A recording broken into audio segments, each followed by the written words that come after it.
ใช่เป็นตัดต้นแอปเปิลนี่ตัดทางดุมมันนี่มันง่ายดุมพอแท้ดุมมันตัดถิ่มมัน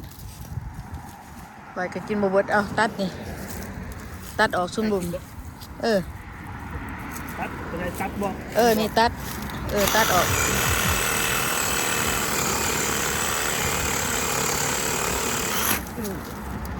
นี่งานนี่ก็ตัดนี่ซุ่มดุมนี่ตัดไปวัดอบัตกาเท่งนี่เอาไว้กินบุบเนาะเอาไปตัดสักก่อนอ้าวเราตัดดำใหญ่มันใช่ละ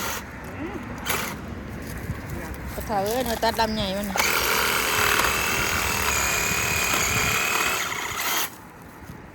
นี่ตัวมันเดไปนี่กระตัดนี่เดไปกระตัดนี่ตัดออกมันหนักคนเนาะมันได้ผลกินบวบกับตัดมันกระป๋องเลยพ่อแม่ที่น้องต้นแอปเปิลต้นมะเขือรี่นี่ตัดจะตายเนาะต้นม่อนกับชิ้นใหญ่นะฮะท่านอยู่บ้านเท่านี้แดงม่อนนะบุ้ดม่อนเกลือม่อนน้ำปงน้ำปลานี่แต่ต้นม่อนต้นใหญ่ที่มึงเหาะกูเห็นได้ปลูกหญ้าเนาะปลูกก็ได้หญ้ามันเกิดเองมั้ยเอาไว้ก็นี่ใบเห็ดต้นข้าวหมกแตงบ่นี่ตัดเนาะ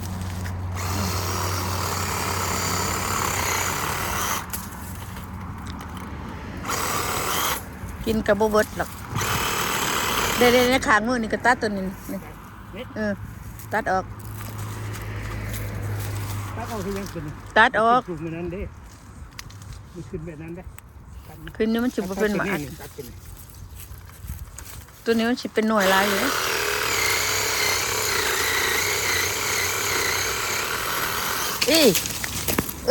เถามาซื้อพัวเฮาว่ะเอาไปเห็ดข้างมาทั่วบักแตงเนี่ยงานหน่อยตัดหล่น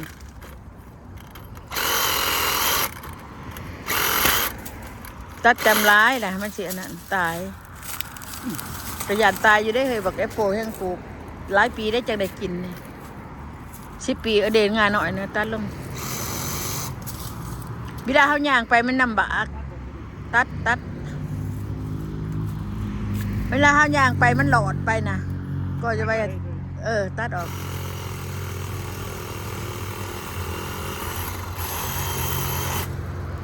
เอาไปเฮ็ดข้าวหมกถั่วพ่อได้ตีบัดนี้พอแล้วมันขึ้นสูงจนบ่เอาละงาบักพี่แต่ตายเบิดเลยเห็นบ่งาบักอันตัดทิ่มเนี่ยเฮ้ยตัดทิ่มดิ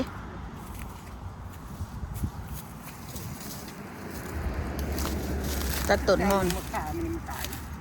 ขาก็บ่ตายดอกจะไปเยอรมันกระโดดต้นมอนนะพี่กายก็ตัดทิ่มปีนี้เพิ่นแห้งลังใหญ่กว่าเก่าเนาะอ้าวโดดนี่ก็ได้เหนียวได้พ่อเฒ่าเขาเห็ดปอก็ได้เลยค่ะเปลือกมันนะเอาเห็ดปอเปลือกมันเหนียวได้เปลือกมอนเอาปูหูเด้กับไปจะถอกหญ้าใช่มันก็ยังคืนอยู่เอามีดปอกเขาบ่เอาไว้ปลูกแนวอื่นกินคุดเทิงหากออกคุณนะกันยังให้ตายสุพรรณถอนหักถอนโคนเนาะถอนหักถอนโคนแต่มันไก่หัวแต่ว่าตัดหัวได้เลย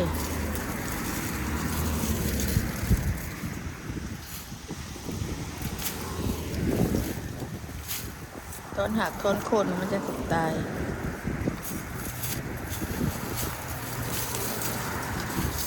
มีแห้งนะต้นบักผิดเจ้าตัด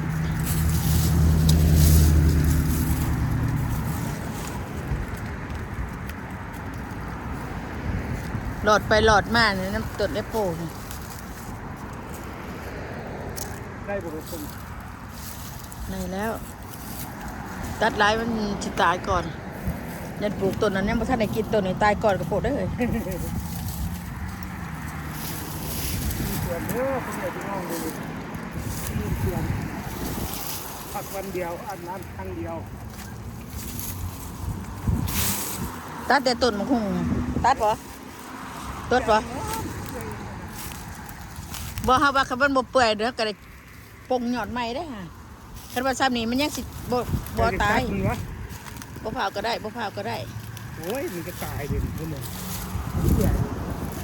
ตัดมันลงเป็นปู ใช้มันสิได้ตายต้นมะฮุ่งอย่าไปอันนั้น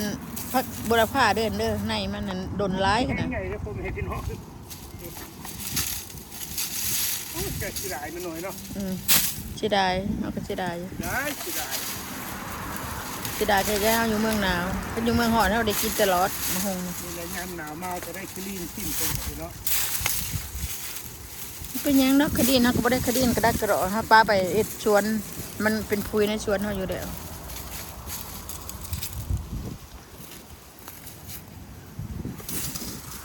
ง่ายบอกพี่จะเอาถิ่มบ่พอมั้ยจะเอาถิ่มบ่ถิ่มก็ไปถิ่มง่ายไหมอยากเอาถิ่มไปอยู่ตัดถิ่มแต่บาตัดไปนี่อ้าวตัดแต่กระถิ่มไปนี่แล้ว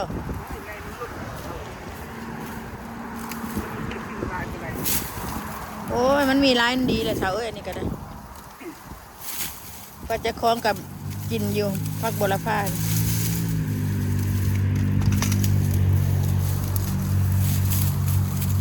แต่คดีนหรือว่าคดีนชวนเพิ่น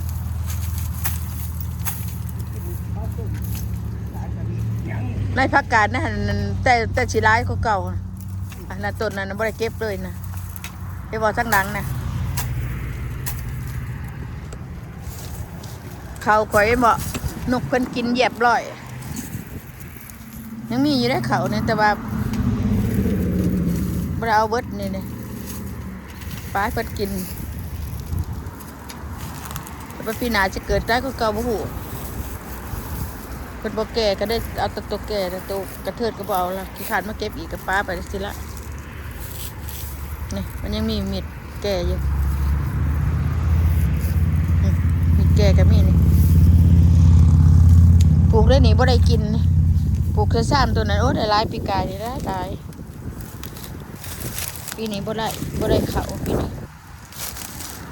ได้เขาน้อยเดียวนึงพอไปเฮ็ดแดวโอ้ยพอเถานี่เก็บไปเสร็จอันนี้คอยว่าอากาศก่อนจะเลิกก็เก็บไปกินกับหลักก็เกาะอยู่แล้วแล้วมันประกาศดิคือชวนนำดิตัดแต่ต้นมะแขงนี่เอาทิมในหน่วยมันเก็บลงค่ะ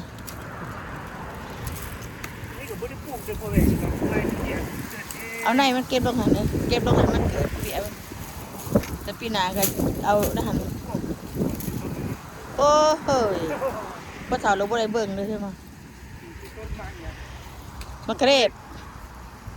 ต้นมะเขือเทศข่อยอันเดี๋ยวจะเอาไปปลูกต้นน่ะต้นมะแชรี่นี่เก็บหน่วยมันออกเด้อมันจะไปเหี่ยอยู่บนอื่นดีกันต้นมะเขือ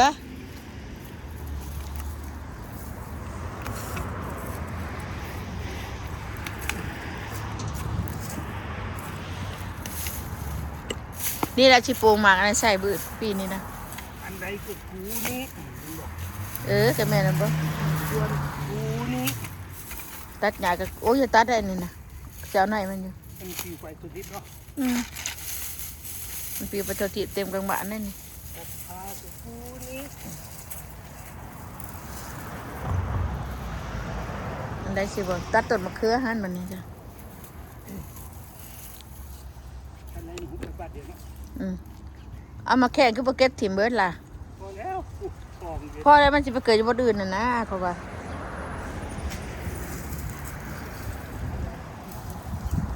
อันใดก็กูนี่ก็แม่นนั่นละผัวนั่นละอันใดก็ผัวนั่นละ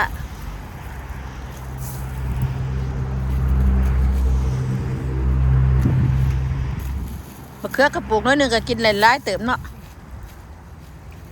ปีนี้ก็เจอมาปลูกซ้ำนี่ล่ะเอามะเขือนี่แหละข้าเจ้ากล้าแล้วเอาเนื้อมาปลูก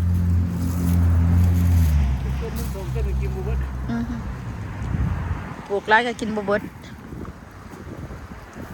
บ่หนาวบ่พอเช้านี่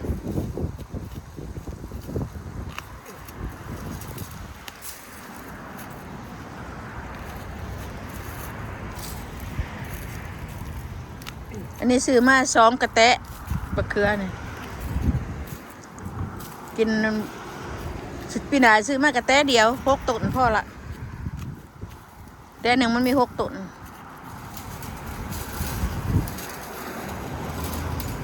ยามันบ่เท่านั้นน่ะมันหล่นลงสวนๆน่ะ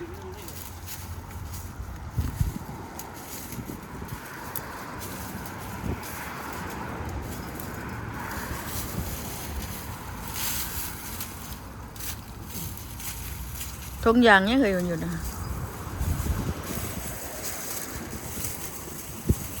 มันฟิวสตาร์แล้วพอเท่านี่คัดค่ายคือยังนี่ขวดนั้นคนหมักแตงเนี่ยมันฟิวสตาร์ได้เลยมันเป็นคนเครือหมักแตงเป็นพุ้ยเนี่ยละเห็ดพุ้ยนะพุ้ยธรรมชาติ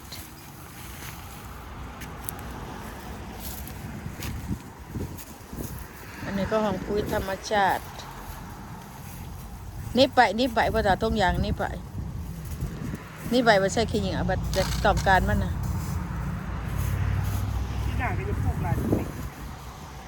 สิร้ายใช้บักพริกสิหาต้นนึงแต่มันหักตัวเองมันมากินบักพริกบ่ได้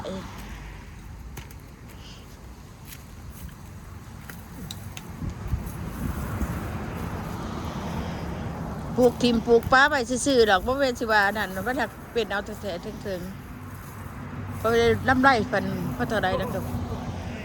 ฮะโอ้ยร้ายกว่าเก่าแล้วตกลงหันน่ะร้ายกว่าเก่า ในบักถั่ว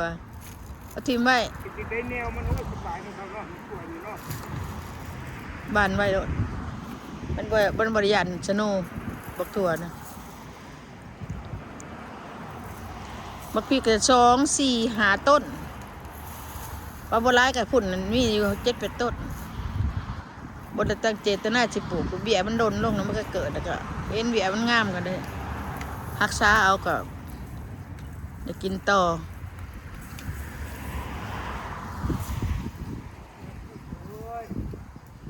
มันผัวเป็นผู้ทางเมียเป็นผู้ปลูก แล้วเท่าเนาะนี่แหละผัวทอเมียพายผัวขยายเมียเป็นผู้ปลูกก็ห้องว่าตำต่อตำเนี่ยจะชดกันตำต่อตำนี่ผักกาดเด็กเขาบ้านใบได้ผักเถาเนี่ยผักบ้านใบได้ผักกาดนี่เห็นบ่เดี๋ยวมันก็ต้นใหญ่มันออกห่างๆสิต้นใหญ่ๆตัวเนื้อกระเทียมบดกุนั่นนี่เบิ่งดูค่ะอันนี้บดกุมาได้นี่ นี่ต้นใหญ่กว่าเก่าล่ะผักบัวก็คือการตัวบดกุผักบัวปลามันแก่ค่าต้นมามันร้ายกว่าล่ะอันนี้เอามาแต่ใช้ผักเถาตัวนี้ไว้ข้างมักทั่วบ่นี่นะใหม่ตัวนี้มาจะใช้